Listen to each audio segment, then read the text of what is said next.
Bonjour ma Power Team, j'espère que vous allez super bien. Quant à moi, je vais bien et je suis ravie de vous retrouver aujourd'hui pour un nouveau sujet. Alors, la question du jour, c'est pourquoi prend-on du poids?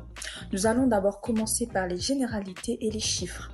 Selon un rapport de l'OMS, en 2017, l'obésité a atteint des proportions d'une épidémie mondiale, 2,8 millions de personnes au moins décédant chaque année du fait de leur surpoids ou de leur obésité.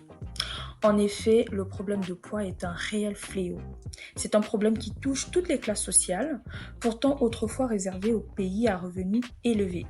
On peut aussi noter que le taux d'obésité a triplé entre 1975 et 2016. Plus de 41 millions d'enfants de moins de 5 ans sont atteints de surpoids en 2016.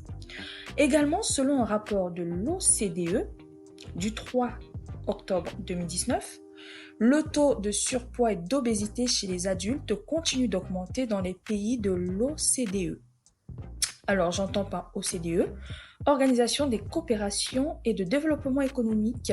C'est une organisation internationale d'études économiques dont les principaux membres sont des pays développés. Entre autres, on a les États-Unis, le Royaume-Uni, l'Italie, l'Allemagne, la France. Donc, en fait, selon ce rapport, le taux de surpoids et d'obésité chez les adultes continue d'augmenter, ainsi que l'obésité infantile et l'obésité morbide. Donc en effet, le surpoids est un fléau qui mérite vraiment d'être étudié et c'est la raison pour laquelle aujourd'hui nous allons parler de ce sujet. Il convient aussi de dire que cette analyse montre également comment l'obésité non seulement réduit l'espérance de vie, mais nuit également aux performances scolaires des élèves, à la productivité de la main-d'œuvre et sape la croissance économique. Mais alors, quelles en sont les causes?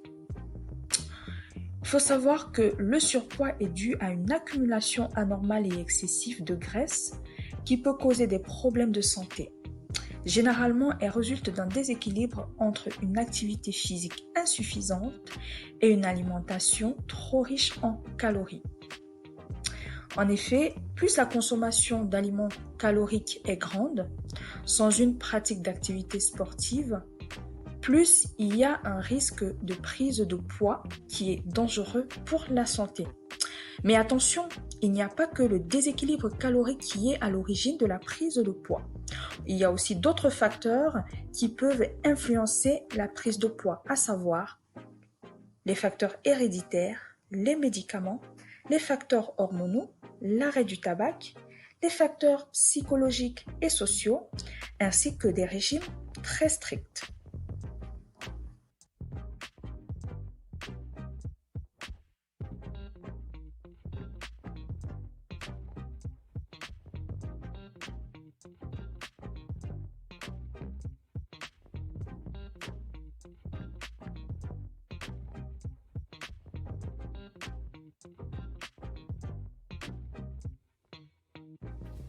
Ça y est, nous sommes arrivés au terme de notre vidéo. J'espère qu'elle vous aura énormément appris des choses sur les chiffres concernant l'obésité et les facteurs liés à l'obésité. J'espère également qu'elle aura permis à plus d'un de prendre vraiment conscience du fait que c'est un réel fléau et qu'il faut faire attention parce que notre santé en dépend. De toute façon, je reviendrai plus en détail sur ces différents facteurs dans une prochaine vidéo. J'ai surtout voulu vous offrir deux petits cadeaux avant qu'on ne se sépare. Vous trouverez en bas de cette vidéo le lien pour un bilan nutritionnel gratuit. Ça vous permettra de répondre à certaines questions que je vous aurai posées et je reviendrai vers vous avec plus de détails sur votre situation actuelle. Est-ce que vous avez un poids normal? Est-ce que vous êtes en surpoids? Si oui, quelles sont mes recommandations pour pouvoir retrouver votre équilibre de poids, bien sûr. Je vous offre aussi un tableau de calories. Donc, c'est pour un certain nombre d'aliments, pour chaque 100 grammes. Ça va vous permettre en fait d'avoir une alimentation consciente et de savoir exactement le nombre de calories pour 100 grammes contenues dans chaque repas. À savoir qu'une femme doit consommer entre 1800 et 2000 calories par jour et un homme entre 2000 et 2200 calories par jour. Donc ça, ce sont des chiffres généraux. Et le fait de savoir ce qu'on mange, de connaître le nombre de calories, ça nous permet ainsi de faire attention pour ne pas déborder ce nombre calories et ainsi créer un déséquilibre dans notre rapport quotidien. Voilà, j'espère vraiment que vous avez énormément appris et je vous dis à très bientôt sur cette chaîne. Continuez de partager autour de vous. Activez la cloche de notification si ce n'est pas encore fait. Dites-moi en commentaire les autres sujets que vous souhaiteriez que j'aborde pour des prochaines vidéos. Et tout simplement, un mot d'encouragement, si possible, ça fait toujours plaisir. Sur ce, je vous dis à très vite. Portez-vous bien, bien de choses à vous. Faites attention à vous et soyez heureux. Bisous ma Power Team. À bientôt.